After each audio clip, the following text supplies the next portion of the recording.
یہ ایک سادہ سا سوال تھا، لیکن وزیر اعظم عمران خان کے پاس اس سوال کا کوئی جواب نہیں تھا۔ بدھ کی دوپہر سپریم کورٹ آف پاکستان کے جسٹس قاضی امین نے عمران خان کو مخاطب کر کے پوچھا تھا، مسٹر پرائم منسٹر، آپ مجرمان کو مذاکرات کے لیے ٹیبل پر لے آئے، کیا ایک بار پھر سرنڈر ڈاکومنٹ پر دستخط کرنے جا رہے ہیں؟ وزیر اعظم اتنے بولے نہیں کہ جج صاحب کیا پوچھ رہے تھے۔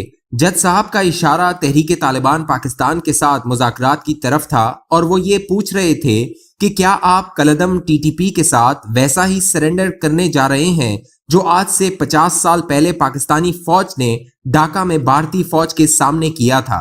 بھارتی فوج کے سامنے سرنڈر کرنے اور ٹی ٹی پی کے ساتھ مذاکرات کا آپس میں کیا تعلق بنتا ہے؟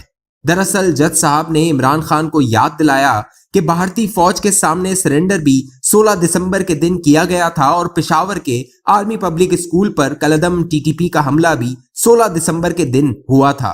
جج صاحب کا سوال دراصل عام پاکستانیوں کے دل کی آواز تھا، جن کو بتایا جاتا تھا کہ کالعدم ٹی ٹی پی کو بھارت کی حمایت حاصل ہے، اور ٹی ٹی پی نے ہمارے بچوں کو ایک بھارتی سازش کے تحت شہید کیا، اور اس لیے ایک اسکول پر حملے کے لیے 16 دسمبر کا انتخاب کیا گیا۔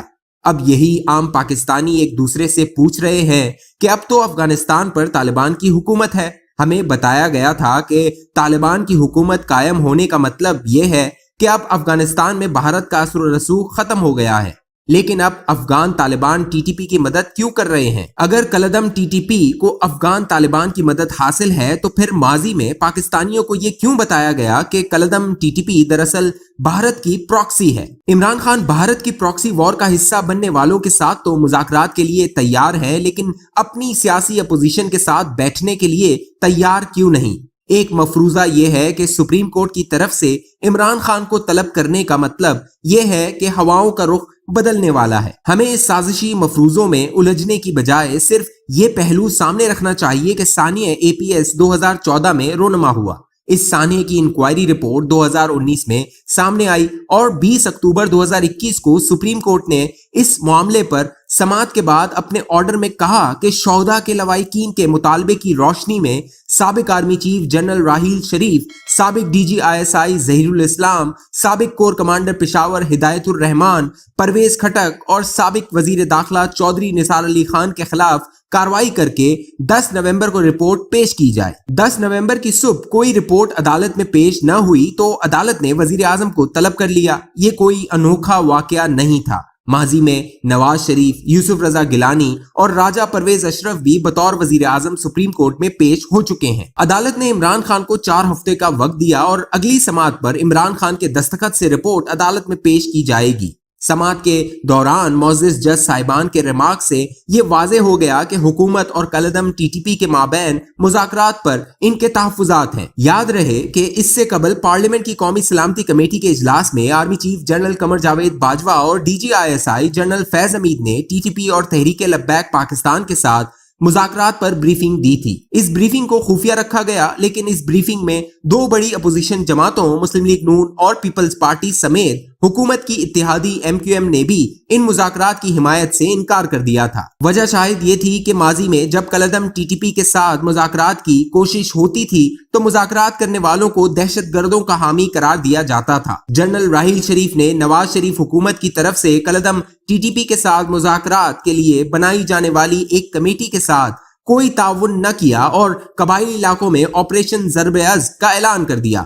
کالعدم ٹی ٹی پی نے اسی آپریشن ضرب ازب کا انتقام معصوم بچوں پر بزدلانہ حملے کے ذریعے لیا۔ سانحہ اے پی ایس کے وقت نواز شریف کی حکومت کو ایک طرف عمران خان کے دھرنے کا سامنا تھا، اور دوسری طرف جنرل راحیل شریف اور ظہیر الاسلام کی سرگرمیاں بھی کسی سے پوشیدہ نہ تھیں۔ سیکیورٹی ادارے سیاسی سرگرمیوں میں ملوث تھے، اور جب سیکیورٹی ادارے سیاست کرتے ہیں تو پھر وہ کچھ ہوتا ہے جو اے پی ایس پشاور میں ہوا۔ اس سانحے کے وقت مرکز میں نواز شریف، لیکن خیبر پختونخوا میں تحریک انصاف کی حکومت تھی۔ اس سانحے کے بعد سب سیاسی جماعتوں نے فوجی عدالتیں بنانے کی حمایت کی، اور پھر اس زمانے میں کچھ گانے ریلیز کیے گئے۔ ایک گانا سب ٹی وی چینلز پر بار بار چلوایا گیا، بڑا دشمن بنا پھرتا ہے جو بچوں سے لڑتا ہے۔ یہ دشمن کون تھا؟ ریاستی اداروں نے اس گانے کے ذریعے پاکستانی قوم کو یہ بتایا کہ کالعدم ٹی ٹی پی اور پاکستان کا سب سے بڑا دشمن بھارت ایک ہی ہیں، لیکن چند دن پہلے پارلیمنٹ کی قومی سلامتی کمیٹی کے اجلاس میں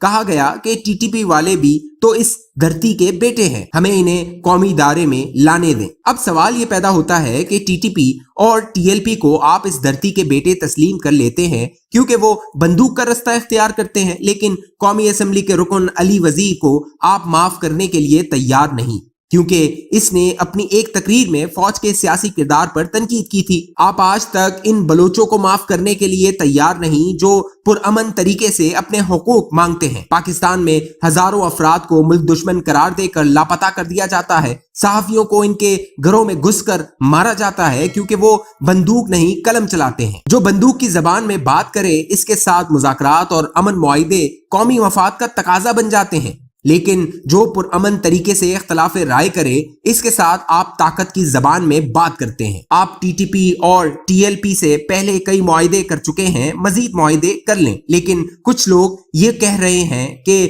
بڑا دشمن بنا پھرتا ہے جو صرف نہتے لوگوں سے لڑتا ہے اور بندوق والوں سے ڈرتا ہے۔